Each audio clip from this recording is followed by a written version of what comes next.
Welcome, Facebook family. This is Adam Ashba, Realtor and President of Ashmont Realty.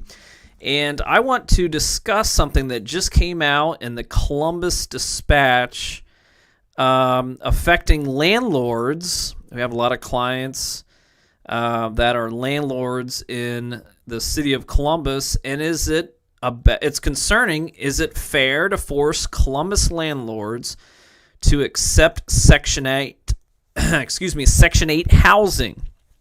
Now, Section 8, I don't know if some of you know about Section 8 or not, what it is, but it was a program.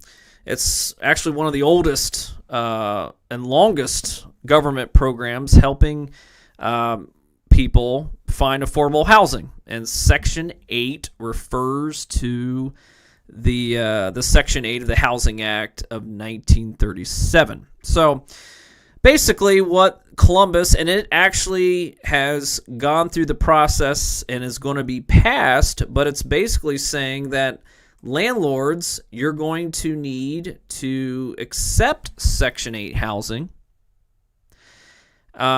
if you have a candidate that is qualified to go through the process and has the credentials, the rental history, as well as income as well. And if they qualify to rent your house and they are on a Section 8 housing voucher, that you have to accept them as an applicant, which sounds fine. And if you don't, then you can be found guilty, first degree misdemeanor, $1,000 fine, and spend up to 180 days in jail. Now, the question is, what's the big deal? What's the big deal? What's Section 8 housing and how does all that work? But it's a voucher program in which a portion of the rent is subsidized by the federal government that is paid directly to the owner.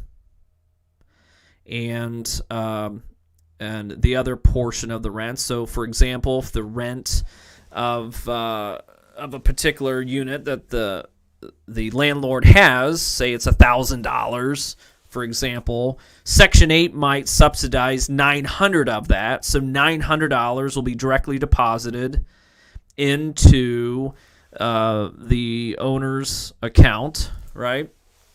And the other 100 would be paid by the tenants themselves.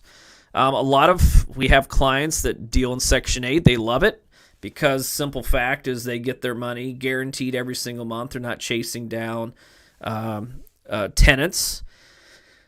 And some of the downfalls, though, however, is that with Section 8, you're dealing with the government and their processes and inspections and things. And that can be a little bit more cumbersome. So if you're a landlord in Columbus, Ohio, please pay attention because this affects all of you. Again, if you have someone who wants to rent your home on a Section 8 voucher, before you could discriminate against that. You could put no Section 8 is allowed. However, you cannot do that anymore. That is the way they are interpreting it is discrimination by income, which wasn't really a thing because you could discriminate against someone's income if they didn't make enough money. You couldn't discriminate against them under the Federal Housing Act, race, ethnicity, gender, sexual orientation, familial status. But now this goes into the actual income part of the discrimination. So if you're a landlord and you have someone that is wanting to rent your place that has the income, which would include the Section 8 voucher and would qualify with that additional income, that you might be forced to have to accept them. So, well, what do you do? One of them is if you're not set up on Section 8, because there is a process, and a lot of landlords don't understand the process, and a lot of landlords don't want to get involved in it because, again, it's just a layer of people that have to another hoops to jump, and you have to be inspected. Your property has to be inspected by the Housing Commission to make sure that your house is okay. So if you're a landlord and you want to start accepting Section 8 housing and being a little bit proactive about this, the Housing Authority will conduct a Section 8 inspection of your property that you're trying to rent. You do schedule it with them, and they'll come out and do a physical inspection. I've never personally seen one of these. I've only heard about these secondhand, but they can be pretty critical. I do know, very similar to FHA requirements, if you're buying a home and you have FHA standards. Again, FHA is a federal-backed loan that a lot of buyers use to purchase properties. No different than VA for veterans. For all you veterans, we appreciate your service. But VA loans for veterans, they are required to go through a little bit of scrutiny when they purchase a home. They're going to go out and do an inspection very similar to Section 8 inspections. And I have seen on FHA and VA, again, I have not personally seen a Section 8 housing inspection, but they can be very critical, meaning chip paint, anything that would be deemed unsafe. I mean, loose boards on your deck, to outlet covers. I've seen on FHA and VA, if carpet was torn or coming up, not stapled down properly, that that can be issues. I've had it where clients had to paint a section the size of a softball on the front of the garage door.